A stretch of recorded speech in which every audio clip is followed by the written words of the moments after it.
लोमड़ी और गधे की दोस्ती। एक गांव में एक गधा रहती थी। वह पूरे दिन मालिक के कामों में हाथ बटाती थी और शाम होते ही गांव के कोने में ताजी घास की जगह जाकर पेट भर के घास खाकर घर लौट आती थी। एक दिन हमेशा की तरह घास चरने जाने वाले गधे को एक लोमड़ी दिखी। गधे मामा, इस शाम को कहाँ जा रहे हो? बोलकर पूछा। गांव के कोने में पड़ी ताजी घास के लिए। रोज वही जाते हो क्या? बोलते हुए लोमड़ी पूछने लगी। हाँ, तो क्या हुआ? बोली गधा। आसपास बहुत सारे खेत और फसल है ना, वो खा सकते हो ना? बोलते हुए लोमड़ी ने सलाह दिया। ऐसा करना बुरा है। अगर वो खेत के मालिक ने देख लिया तो मैं तो पिट के ही रहूंगी। ऐसा कुछ नहीं होगा, मेरे साथ आओगे तो मैं तुम्हें ज्वार के दाने खिलाऊंगा। बोलकर मन में इच्छा जगाया। ना रे बाबा ना, मैं नहीं आऊंगा, चाहिए तो तू जा। गुस्से में गधा बोलकर चला गया। फिर भी लोमड़ी ने ध्यान नहीं दिया। हर रोज ऐसे ही लोमड़ी आकर गधे से मिलके थोड़ी देर बात करके चली जाती थी। ऐसे दिन बीतते गए। एक दिन, गधे मामू, मेरे इकलौते अच्छे दोस्त हो तुम। अपनी दोस्ती की खुशी में मैं तुम्हें दावत देना चाहता हूँ। अरे वाह, दावत कहाँ पर? करके पूछा। मैंने एक ज्वार की खेत देखा था, वहाँ के ज्वार के दाने बहुत स्वादिष्ट होते हैं, आओगे तो तुम भी खा सकोगे। बोलकर लोमड़ी ने जाल में फंसाया। चोरी छुपे खाना बुरी बात है बोलकर लड़ाई करने लगा गधा।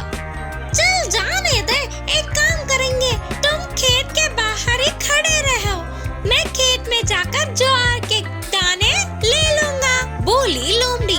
वह नहीं आएगी बोल के कितनी भी बार बोलने पर भी लोमड़ी नहीं सुनी और बोली, मेरी दोस्ती के लिए इतना भी नहीं कर सकते क्या? बोलकर लोमड़ी विनती करने लगी। इससे गधा साथ जाने के लिए मान गया। गधे को लोमड़ी अपने साथ ज्वार के खेत के पास ले गई। गधे को बाहर खड़ा करके लोमड़ी अंदर गई। घंटे बीत गए पर खेत में जाने वाली लोमड़ी लौट के नहीं आई। दोस्त, अंदर क्या कर रहे हो? बाहर आओ। बोलते हुए बुलाया गधा। फिर भी लोमड़ी नहीं आई। दूसरी बार भी चिल्लाने पर भी कोई लाभ नहीं।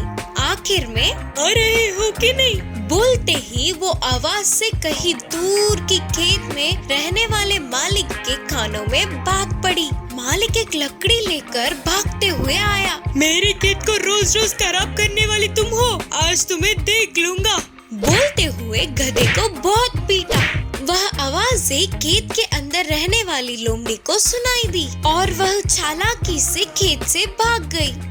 ऐसे चोरों से दोस्ती करने पर गधा पछताकर धीरे से घर चला गया। इस कहानी की शिक्षा है कि दुष्टों से दोस्ती ना करें। एक बंदर और दो बिल्लियों की कहानी। एक बार दो बिल्ली रोटी के टुकड़े के लिए लड़ रहे थे। मेरा है, नहीं मेरा है करके एक से बढ़ के एक लड़ रहे थे। ऐसे लड़ने वाले बिल्लियों को एक बंदर ने देखा। इतने समय होने पर भी उनकी लड़ाई तो चली रही थी और इस समस्या का समाधान क्या होगा उन्हें कुछ समझ नहीं आ रहा था। अब कोई लाभ नहीं करके बंदर वहाँ जाकर उन दोनों को अलग किया और कहा, बस इतनी सी बात के लिए तुम दोनों क्यों लड़ रहे हो? तुम्हारी समस्या का बस एक ही हल है कि इस रोटी के टुकड़े को तुम दोनों आधा आधा बांट लो। अगर चाहो तो तुम दोनों को एक समान मैं बांट कर दूंगा। ऐसे बंदर के दिए हुए सलाह उन बिल्लियों को पसंद आया।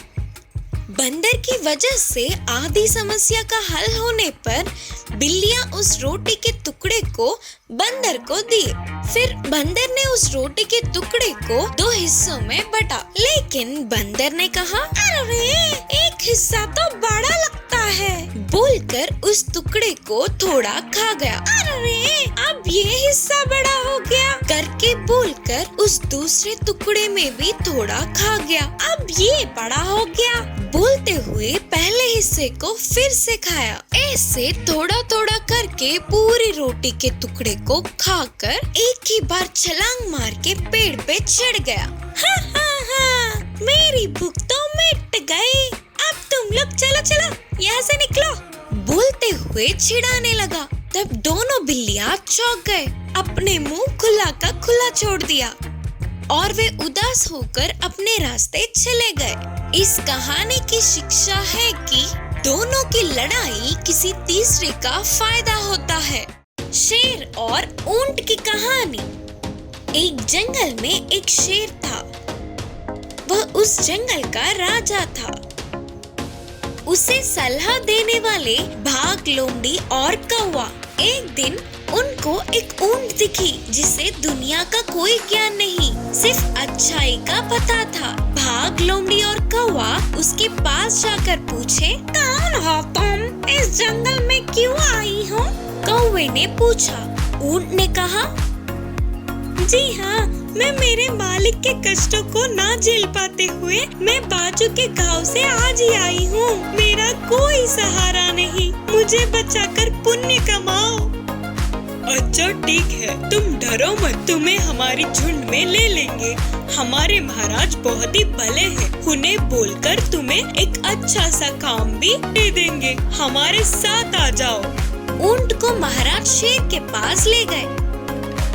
वे हमारे जैसा ही आपकी सेवा करने के लिए हमारे जंगल में नया आया है। अच्छा सा बलवान और बुद्धिमान है, घमंड नहीं होने वाला, सीधा साधा स्वभाव का है। तब शेर ने ऊंट को भी उसके मंत्रियों में नियुक्त कर लिया। ऐसे आगे आगे ऊंट की अच्छाई शेर को पसंद आने लगा। वह उसे अपना दोस्त बनाकर अपने राज्य का प्रधानमंत्री बनाया। कल के आए हुए ऊंट को प्रधानमंत्री बने हुए देख भाग, लोमड़ी और कौवा जलने लगे। अच्छा मौका देख के उसको हानि पहुंचाने की सोच रहे थे और उससे नफरत किया। फिर एक बार शेर बीमार पड़कर अपनी जगह से हिल तक नहीं पाया। जानवरों का शिकार करके लाकर शेर को आहार में देते थे। एक दिन उनके ऐसे इतना ढूंढने पर भी एक शिकार तक नहीं मिला।